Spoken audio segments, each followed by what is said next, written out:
పొట్టకు విశ్రాంతి ఎందుకు ఇవ్వాలి? మన బాడీలో కొన్ని అవయవాలు 24 గంటలు పనిచేయడానికి నిర్మించబడినట్టయితే కొన్ని అవయవాలు ఏంటంటే 12 గంటల పాటు మాత్రమే పనిచేస్తాయండి. ఇంకొన్ని అవయవాలు ఏంటి అంటే 12 గంటల పాటు టోటల్గా విశ్రాంతి అయితే తీసుకుంటాయి.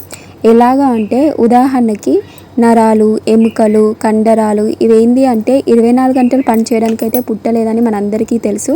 ఎందుకంటే ప్రతి ఒక్కరం డే టైంలో అయితే కష్టపడుతూ ఉంటామండి. సపోజ్ ఇంటి ఆడవాళ్ళు ఉన్నారనుకొని ఇంట్లో అన్ని పనులు సర్ది పెట్టుకుంటూ ఉంటారు. మార్నింగ్ నుండి సాయంత్రం వరకు ఏదో పని అయితే వేసుకుంటూ ఉంటారు. అదే మగవాళ్ళు అయితే బయటికి వెళ్ళి కష్టపడేస్తూ ఉంటారు. ఇక కొంతమంది ఆడవాళ్ళు కూడా ఇంట్లో పని చేసుకుంటారు, బయటికి వెళ్ళి ఆఫీస్కి వెళ్ళి పగలంతా కష్టపడి అయితే వస్తారు, ఇంటి పనులు కూడా చక్కబెట్టుకుంటూ ఉంటారు. ఏదేమైనా కూడా అందరం పగలంతా కష్టపడి నైట్ మాత్రం అవయవాలకి 12 గంటల పాటు మనం రెస్ట్ అయితే ఇస్తామండి. అలా రెస్ట్ ఇవ్వడం వలన కండరాలు, ఎముకలు, నరాలు అలసట అంతా పోగొట్టుకొని మళ్ళీ కొత్త ఎనర్జీతో బూస్ట్తో మళ్ళీ పని చేయడానికైతే కొత్త ఉత్సాహాన్ని అయితే తెప్పించుకొని మళ్ళీ మనమైతే పని చేస్తూ ఉంటాం.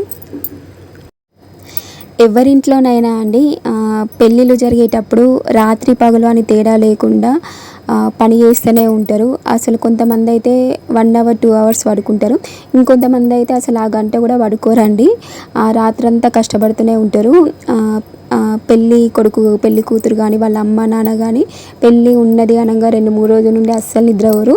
ఇంకా పెళ్ళి రేపనంగా అయితే నిద్రపోని పేరెంట్స్ని చాలామందిని అయితే చూశానండి. అలా నిద్రపోకుండా పనిచేయడం వలన కండరాలు, ఎముకలు, నరాలకైతే రెస్ట్ అనేది లేదండి. వాళ్ళు ఏం చేస్తారంటే పెళ్ళంతా అయిపోయిన తర్వాత కొంతమందికి జ్వరాలు వస్తాయి, సిక్ అయితే అయిపోతారు.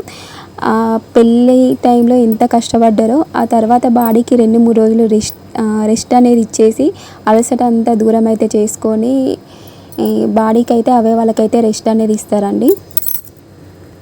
అలా బాడీకి 2-3 రోజులు విశ్రాంతి అనేది ఇచ్చేసి ఆ లోపాన్ని అయితే సవరించుకుంటామండి ఎవరమైనా. మన బాడీలో కొన్ని అవయవాలు ఏంటి అంటే పొట్ట, ప్రేగులు, జీర్ణక్రియకి సహకరించే ప్రాంకియాసు, లివరు మొదలగునవి.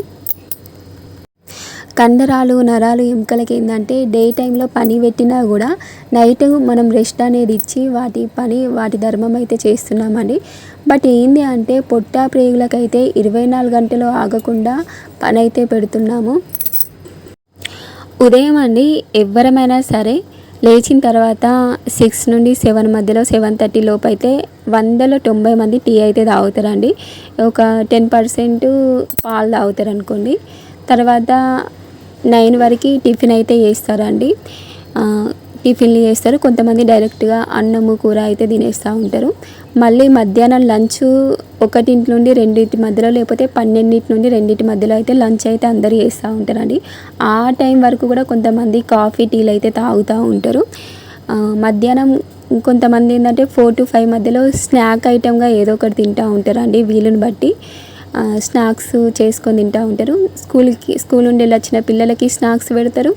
అండ్ ఇంట్లో సండేస్లలో ఆఫీస్కి వెళ్ళి హస్బెండ్ సండే ఇంటికి రెస్ట్ ఉంటారు కదా, వాళ్ళకు కూడా స్నాక్స్ ఐటమ్స్ అలాంటివి చేసి పెడతా ఉంటారు. ఇక నైట్ అయితే 8 నుండి 9-10 లోపు అయితే కొంతమంది డిన్నర్ చేస్తూ ఉంటారండి. ఇలా బాడీలో ఏంటంటే కంటిన్యూస్గా కడుపులోకి ఏదో ఒకటి పోతూనే ఉంటుంది, తినిపిస్తూనే ఉంటాను అన్నమాట ప్రతి ఒక్కరము. ఇక తిన్న వెంటనే పడుకున్నారనుకో అక్కడితో లోడింగ్ అనేది ఆగిపోతుందండి. అంటే కడుపులోకి పంపించడం అనేది ఆగిపోతుంది. కొంతమంది అండి నైట్ సినిమాలకైతే వెళ్తూ ఉంటారు. అక్కడ ఫ్రెండ్స్తో బయట ఏదో ఒకటి లాగించేస్తారండి. మళ్ళీ ఇంటికి వచ్చిన తర్వాత మళ్ళీ కడుపులోకి ఏదో ఒకటి పంపించి మళ్ళీ ఒక డోస్ అయితే పంపించేసుకుంటారు. అంటే భోజనాన్ని అయితే తీసుకుంటారు. మార్నింగ్ అండి ఉదయం నుండి రాత్రి వరకు తిన్న ఆహారం అంతా అరగడానికి అండ్ మన అవయవాలకి రెస్ట్ ఇవ్వడానికి మొత్తం 4 నుండి 5 మధ్యలో ఉదయం టైం అయితే పడుతుందండి. అంటే పొట్ట, ప్రేగులకి రెస్ట్ దొరికేది 5 తర్వాతే అన్నమాట. కొంతమంది 5కి లేస్తే వాళ్ళు ఏదో పని చేసుకుంటారు కనుక పని మీద పోతుందండి. అదే ఖాళీగా ఉన్నారనుకోండి ఆ పొట్టలోకి ఏదో ఒకటి పంపించాలనే ఉంటుంది. రాత్రి 4-5 గంటల మధ్యలో చాలామంది నిద్రలో ఉంటాం కనుక ఒకవేళ నిద్రలో నుండి మెలకువ వచ్చినా లేకపోతే లేచినా కూడా మళ్ళీ ఏదో ఒకటైతే తినాలని అనిపిస్తుంది. రుబ్బు రోలు ఉంటుంది కదా అండి, రుబ్బు రోలులో ఒక వాయి వేసేసి అది పూర్తిగా నలిగిన తర్వాతనే అది పక్కన పెట్టేసి ఇంకొక వాయి అయితే వేస్తామండి. అంతేగాని అది నలగకుండా ఉండగానే మళ్ళీ కొంచెం వేసేసి అయితే పట్టమండి. మన దగ్గరకు వచ్చేసరికి ఏమవుతుంది అంటే ఉదయం లేచిన కానుండి అంటే 7 గంటల నుండి మొదలు పెడితే రాత్రి 9-10 గంటల వరకు ఏదో ఒకటి తింటూ ఉండడం వలన మన పొట్టకి రెస్ట్ అనేది లేకుండా మన పొట్ట అనేది ఒక చెత్త కుండీలాగా అయితే తయారవుతుంది. మన ఆరోగ్యాన్ని మన చేతులారా మనమే పాడైతే చేసేసుకుంటున్నాం. అలా పొట్టలోకి ఎప్పుడు పంపించడం వలన పొట్టకి అసలు రెస్ట్ అనేది ఉండటం లేదండి. పొట్ట అనేది 12 గంటల పాటు పనిచేయాలి. అంటే 12 గంటల వరకే అరిగించుకునేలాగా ఉండాలి. 12 గంటలు రెస్ట్లో ఉండాలి. అలా దానికి రెస్ట్ లేకపోవడం వలన పొట్ట అనేది బలహీనమైపోతుంది. బలహీనమైన పొట్టలో ఏంటంటే చెడ్డ క్రిములు అనేవి ఎక్కువగా ఉంటాయండి. ఆ క్రిములు అనేవి పెరుక్కుంటా పోతాయి. అలా పెరుక్కుంటా పోయి ఏదో ఒక పార్ట్ మీద దాని ప్రభావం చూపి రోగాల రూపంలో మనకు బయటికి అయితే కనిపిస్తూ ఉంటాయండి. ఎగ్జాంపుల్ చెప్పాలంటే దేశ సరిహద్దులలో కాపలాదారులు సరిగ్గా లేరనుకోండి, దేశానికి ఎంత పెద్ద నష్టం ఉంటుందో అలాగే బలహీనమైన పొట్ట ఉందనుకోండి మన బాడీకి కూడా అంతే నష్టం ఉంటుంది, అంతే తుప్పు పడుతుంది. మీరు ఎప్పుడైనా అండి మీ చుట్టుపక్కల ఏవైనా సరే జంతువులని గమనించుకుంటూ ఉండండి. కుక్క అయినా పిల్లి అయినా ఇంకా ఏవైనా సరే అండి, అవి ఏంటి అంటే ఏ నీరు పడితే ఆ నీరు తాగుతూ ఉంటాయండి. మురికి నీరు కూడా తాగుతూ ఉంటాయి, కాలువల నీళ్ళు అయినా తాగుతూ ఉంటాయి, పాచిపోయిన అన్నమైనా తింటూ ఉంటాయి, చెత్తలో ఉన్న తిండిని మరీ ఏరుకొని తింటూ ఉంటాయి. అయినా కానీ వాటికి జ్వరం కానీ జలుబు కానీ వాంతులు కానీ విరోచనాలు కానీ అజీర్ణం కానీ వైరస్ వంటి వ్యాధులు కానీ వైరస్ జ్వరాలు కానీ ఎలాంటివి రావండి. ఎందుకంటే వాటి లివరు పొట్ట అనేది బలంగా ఉండి వాటి ఆరోగ్యాన్ని అయితే కాపాడుతాయి. మనం అన్ని కూరగాయలని క్లీన్ చేసుకొని ఆహారాన్ని మంచిగా నీట్గా వండుకొని తిన్నా కూడా అనేక రకాల ఆరోగ్య సమస్యలు జబ్బులు అయితే వస్తున్నాయండి. సపోజ్ చెప్పాలంటే ఒక పొలం ఉంటుంది కదా అండి, పొలాన్ని అయితే దున్నుతారు. దున్నిన తర్వాత 2-3 నెలలు అలాగే వదిలేస్తారండి. అప్పుడు ఆ పొలం అనేది బలాన్ని పుంజుకొని అంటే బలాన్ని తెచ్చుకొని తర్వాత తెగుళ్ళు రాకుండా ఎక్కువ దిగుబడిని అయితే అందిస్తాయని మనకైతే తెలుసు. మన పొట్ట దగ్గరికి వచ్చేసరికి ఆరగట్టడం తెలియకపోతే ఎలా? మనము అడుక్కు తినే వాళ్ళని అబ్జర్వ్ చేసామనుకోండి, వాళ్ళు చాలా గట్టిగా బలంగా ఆరోగ్యంగా ఉంటారండి. వాళ్ళకి ఎక్కువ అసలు రోగాలు అయితే రావు. దానికి కారణం ఏంటంటే అడుక్కునే వాళ్ళకి 60 కూరలు దొరుకుతాయి అంటారండి. వాళ్ళకి దొరికినప్పుడు ఎక్కువగా తినేస్తూ ఉంటారు. వాళ్ళు తినడం కన్నా పొట్టనికి ఎక్కువగా రెస్ట్ అయితే ఇస్తూ ఉంటారండి. వాళ్ళకి ఎక్కువగా తిండి దొరకదు, దొరికినప్పుడు ఎక్కువగా దొరుకుతుంది, దొరికినప్పుడు అసలు దొరకదు. అలాంటి టైంలో వాళ్ళు ఏంటంటే తెలియకుండానే పొట్టకు విశ్రాంతి అనేది ఎక్కువగా ఇస్తారండి. అలా విశ్రాంతి ఇవ్వడం వలన బాడీ అనేది ఆటోమేటిక్ మెకానిజం అయితే కలిగి ఉంటుంది. దానికి రెస్ట్ ఇవ్వడం వలన రిపేరు క్లీనింగ్ అనేది చేసుకుంటూ ఉంటుంది. ఏమన్నా లోపల తెలియకుండా ప్రాబ్లమ్స్ ఉన్నా కూడా ఆటోమేటిక్గా సెట్ అయిపోతుంది అన్నట్టు. కడుపు ఖాళీగా ఉండే టైంలో ఆటోమేటిక్ మెకానిజం అయితే జరుగుతూ ఉంటుంది. అందుకే వాళ్ళు ఆరోగ్యంగా బలంగా గట్టిగా అయితే ఉంటారు. రాత్రి అండి మన శరీరానికి 12 గంటల పాటు రెస్ట్ని ఇస్తే అంటే పొట్టకి రెస్ట్ని ఇచ్చారనుకోండి, మళ్ళీ మర్నాడు ఏంటంటే బలాన్ని పుంజుకొని శక్తివంతంగా తయారయ్యి అరిగించడానికి సిద్ధంగా ఉండి ఆకలి కోసం ఎదురు చూస్తున్నట్టుగా మన బాడీ అయితే ఉండాలి. అందుకే ఆకలి గున్న కూడు అమృతం అంటారండి. ఆకలితో ఉన్నప్పుడు మనము ఎక్కువగా ఏదైనా మనకు నచ్చింది కూడా తినగలిగే అంత ఒక్కొక్కసారి ఉంటుందండి. నచ్చని కూడా ఆకలి అయినప్పుడు ఎదురు చూడకుండా ఇదే కావాలి అదే కావాలి అన్నట్టుగా కాకుండా తినేస్తూ ఉంటాము. ఆకలి లేకుండా తినే ఫుడ్ ఏంటంటే పాయిజన్తో సమానం అండి. రాత్రిపూట అండి పొట్టకి 12 గంటల పాటు విశ్రాంతిని ఇచ్చారనుకోండి, రెస్ట్ ఇచ్చారనుకోండి, ఉదయానికల్లా విపరీతమైన ఆకలి అయితే వేస్తుందండి. ఆకలే అసలైన ఆరోగ్యం అని ప్రతి ఒక్కరూ గుర్తుంచుకోండి. సాయంకాలం అండి ఆహారాన్ని త్వరగా తినేసి చీకటి పడ్డాక తినకుండా ఆపేసి మన ధర్మాన్ని మనం నిర్వర్తించడం వలన రాత్రి వేళలో పొట్ట తన ధర్మాన్ని తను నిర్వర్తిస్తుందండి. ఎప్పుడు చేయాల్సిన పనిని అప్పుడే చేయడం వలన అన్ని విధాలా మంచిది కదా.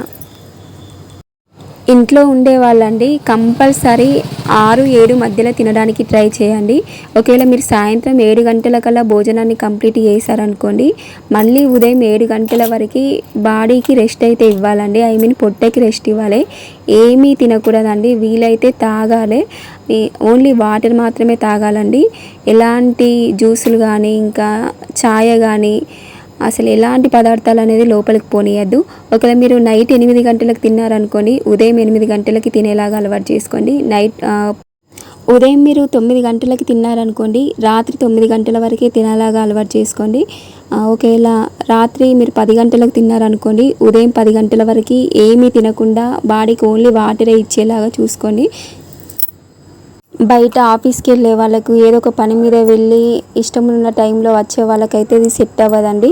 ఇంట్లో ఉన్న వాళ్ళన్నా కనీసం 7 గంటలకల్లా మీరు తినండి. ఇంట్లో వాళ్ళని వీలైనంత వరకు తినేలా చేయండి.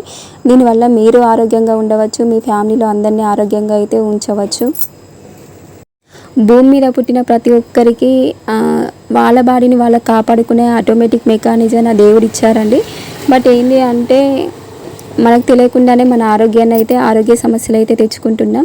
దీన్ని పాటించడం వలన ఈ టెక్నిక్ ఏంటి అంటే ఎలాంటి రోగాలు రాకుండా ఉండడానికి చాలా బెస్ట్గా అయితే పనిచేస్తుందండి. మీకు తెలియకుండా మీ బాడీలో ఏమైనా చిన్న చిన్న ప్రాబ్లమ్స్ ఉన్నా కూడా ఆటోమేటిక్గా ఈ టెక్నిక్ పాటించడం వల్ల తగ్గిపోతుందండి. ఈ అలవాటు అనేది మనం మారాలండి. మనం మారి ఇంట్లో వాళ్ళందరినీ మార్చాలి. ఎందుకంటే మనం ఆరోగ్యంగా ఉండాలి, మన చుట్టూ ఉన్న వాళ్ళని కూడా ఆరోగ్యంగా ఉంచాలి. ఆల్రెడీ ఒక సైంటిస్ట్ అండి ఇంటర్మీడియట్ ఫాస్టింగ్ అని నోబెల్ బహుమతి అయితే దాని మీద తెచ్చుకున్నాడు. ఒక సైంటిస్ట్ ఏంటి అంటే చాలామంది మీద ప్రయోగాలు చేసి రీసెర్చ్ చేసి నోబెల్ బహుమతి అయితే దీని మీద సంపాదించాడండి. దాన్నే ఇంటర్మీడియట్ ఫాస్టింగ్ అంటారు. ఎలాంటి రోగాలు రావద్దు, ఒకవేళ వచ్చినా కూడా వాటికి అవే మెడిసిన్స్ లేకుండా తగ్గిపోవాలి అంటే ఈ టెక్నిక్ అయితే బెస్ట్గా పనిచేస్తుందండి. కంపల్సరీ ప్రతి ఒక్కరైతే మారాలి. పెద్దవాళ్ళండి ఎప్పటి నుండే ఉపవాసాలు అని అయితే పెడుతున్నారు. అసలు ఆ ఉపవాసాలలో ఉన్నది అసలు లాజిక్ ఏంటంటే మన ఆరోగ్యాన్ని మనం కాపాడుకోవడం అండి. ఎందుకంటే ఉదయం నుండి సాయంత్రం వరకు కడుపు అనేది ఖాళీగా ఉంచుతారు. సాయంత్రం పూట ఉపవాసాన్ని అయితే విరమిస్తారండి. ఐ మీన్ ఏదో ఒకటి తింటారు కదా. అసలు రహస్యం ఏంటంటే ఆరోగ్యాన్ని కాపాడుకోవడం అండి. పెద్దలు ఏది పెట్టినా కూడా ఆరోగ్యానికి పనికొచ్చేదే పెట్టారు. ఉపవాసాల టైంలో చాలామంది ఆడవాళ్ళు ఏకభుత్తం చేస్తారు. పొద్దు నుండి ఖాళీగా ఉండి సాయంత్రం ఒకసారి తినేస్తారు. కొంతమంది ద్విభుత్తం చేస్తారు. ఉదయం పూట టిఫిన్ తినేసి మళ్ళీ ఏం తినకుండా ఉండి సాయంత్రం అయితే అన్నంతో అయితే తినేస్తూ ఉంటారు. ఏదేమైనా కూడా ఉపవాసాలైనా కడుపును ఖాళీగా ఉంచడమైనా ఏదైనా కూడా మన ఆరోగ్యాన్ని మనం కాపాడుకోవడానికి పెద్దలు పెట్టిన ఆచారాలండి.